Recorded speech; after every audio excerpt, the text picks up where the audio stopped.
Cryptocurrency atau mata uang kripto saat ini telah menjadi salah satu instrumen investasi favorit di Indonesia. Tidak hanya itu, mata uang kripto juga sedang berkembang pesat menjadi alternatif transaksi non-tunai seperti remitansi dan pengiriman uang lintas negara atau cross-border transaction. Dikaitkan dengan kondisi pandemi saat ini, jumlah transaksi digital meningkat pesat seiring dengan regulator yang mendorong masyarakat untuk mengurangi penggunaan uang kartal. Sehingga ini menjadi satu pertanyaan tersendiri. Akankah suatu hari mata uang digital ini jadi alat tukar di dalam negeri? Dan apakah kondisi pandemi ini memang benar-benar memberikan akselerasi untuk kejayaan cryptocurrency? Akan kami bahas selengkapnya sebagai berikut. Pandemi, akselerasi kejayaan cryptocurrency. Apakah akan menjadi seperti ini? Nah, kita mulai dulu dari uang digital alias cryptocurrency. Mungkin banyak dari Anda juga sudah paham, tapi ini hanya refreshing sedikit saja untuk Anda bahwa uang digital yang dimaksudkan di sini adalah bukan transaksi secara digital. Itu beda lagi ya. Mungkin Anda biasa menggunakan aplikasi membayar atau membeli makanan dan juga transportasi dengan menggunakan aplikasi e-commerce dan lain sebagainya. Tapi yang dimaksudkan dengan uang digital di sini adalah mata uang digital yang baru di situ, yang biasa dikenal dengan nama cryptocurrency. Seperti apa sebenarnya cryptocurrency ini yang diperkenalkan pada tahun 2008.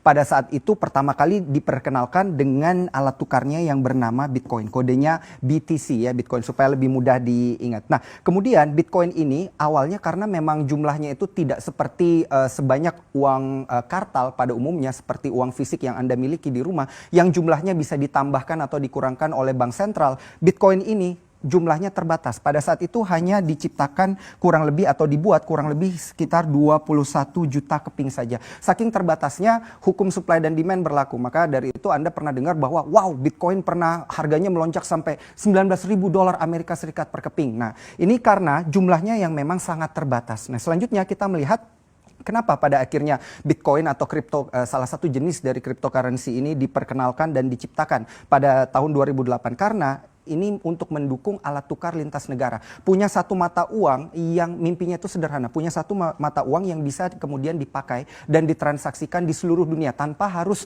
pergi lagi ke money changer, tukar kiri, tukar kanan, ya, kemudian kena potongan, kena pajak dan lain sebagainya. Ya, itulah yang ingin di jalur distribusi yang ingin dihilangkan. Kemudian ternyata untuk cryptocurrency ini, Bitcoin dan teman-temannya, ya itu ditolak di beberapa bank sentral, termasuk tahun 2018 ditolak dengan tegas oleh Bank Indonesia. Karena memang berdasarkan undang-undang alat transaksi di dalam negeri yang diakui hanya rupiah saja. Jadi apapun di luar rupiah itu dianggap melanggar hukum. Nah, tidak hanya di Indonesia, beberapa bank sentral yang menolak hal ini ada People's Bank of China atau PBOC dan juga bank sentral yang berada di Rusia dan juga beberapa bank sentral yang ada di kawasan Eropa. Nah, kenapa seperti itu? Karena tentunya mata uang itu selama ini yang kita ketahui adalah harus memiliki dasar negaranya dari negara mana. Sedangkan Bitcoin ini tidak punya negara itu. Tidak ada dasar fundamental yang kuat terkait dengan hal itu. Dan kemudian apabila ditukar alat tukarnya akan menjadi satu disrupsi juga bagi mata uang yang sudah ada. Nanti nilainya malah menurun karena orang-orang pada pakai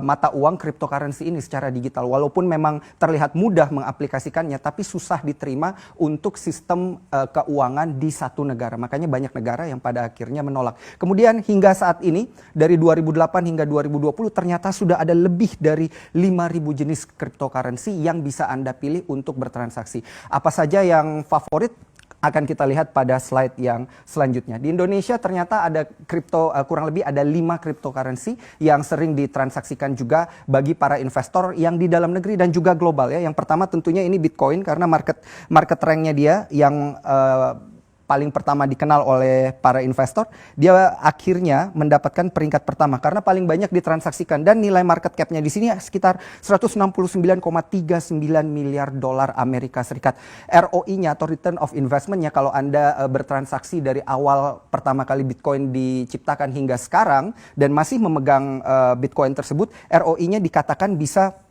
sampai 6.689%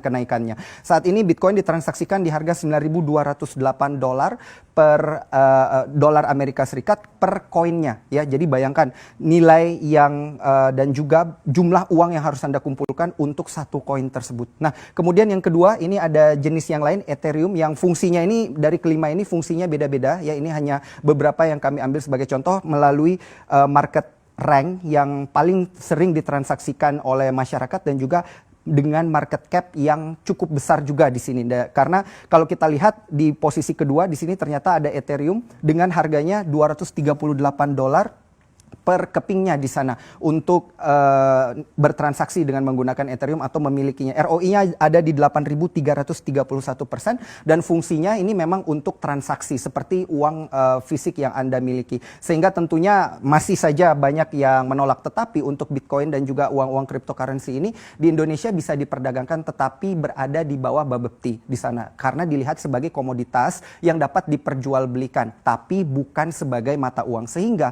apabila Anda mengalami kerugian terkait dengan hal ini, tentunya ini tidak menjadi tanggung jawab daripada Bank Indonesia. Kemudian kita lihat di sini ada Ripple dan kodenya XRP.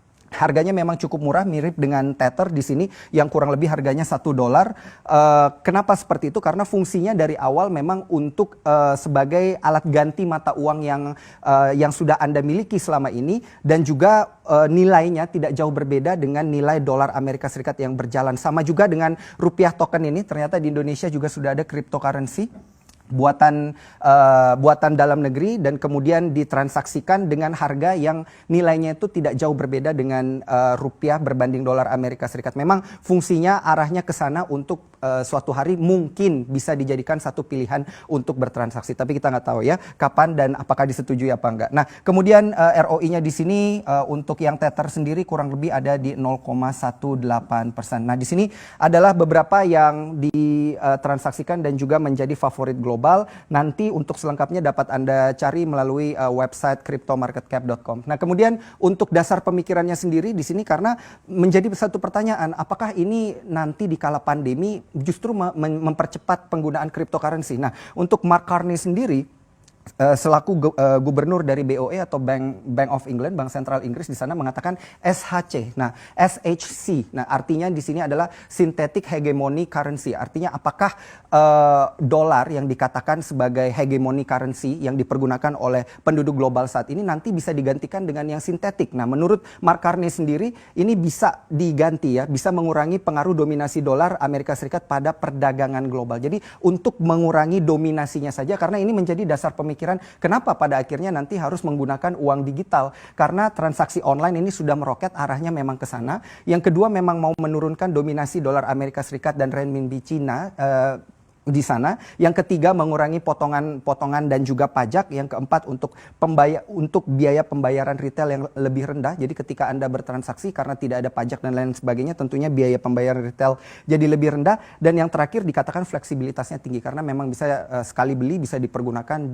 langsung di beberapa negara ya. Ini menjadi menarik tapi memang Mark Carney tidak mengatakan bahwa yang bisa jadi SHC atau synthetic hegemony currency-nya adalah cryptocurrency. Jadi masih dipertimbangkan lagi nanti apa yang akan menjadi synthetic hegemony currency-nya. Nah, yang terakhir menjadi pertanyaan adalah apakah China yang akan menjadi negara pertama yang merilis yuan digital di sini karena memang kita sudah melihat dan media sudah mencium bau-baunya ya dari bulan April tahun 2020 di mana aplikasi Meitian di sini bekerja sama dengan PBOC dan juga TT Chuxing di China maksud kami. Satunya adalah aplikasi untuk mengirimkan makanan. Kalau di Amerika biasa contohnya kayak Grubhub.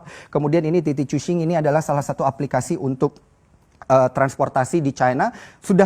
Dikatakan sudah tercium bau kerjasamanya. Tapi apakah akan berhasil untuk China sendiri merilis yuan digital ini? Masih akan kita nantikan apakah akan berhasil di sana karena tentunya ada satu perusahaan aplikasi di China juga di sana untuk streaming video, Bilibili Incorporated yang dikatakan diajak oleh PBOC juga untuk mencoba yuan digital ini. Karena menarik apabila kita mengarah kepada pandemi, kita kaitkan juga dengan pandemi dan juga kondisi resesi di beberapa negara, apakah yang menjadi pertanyaan adalah apakah benar dan apakah bisa nantinya satu mata uang yang dikatakan universal dan juga digital ini dipergunakan di satu negara untuk bertransaksi dan untuk mempercepat proses transaksi dan juga proses keuangan. Akan kita nantikan.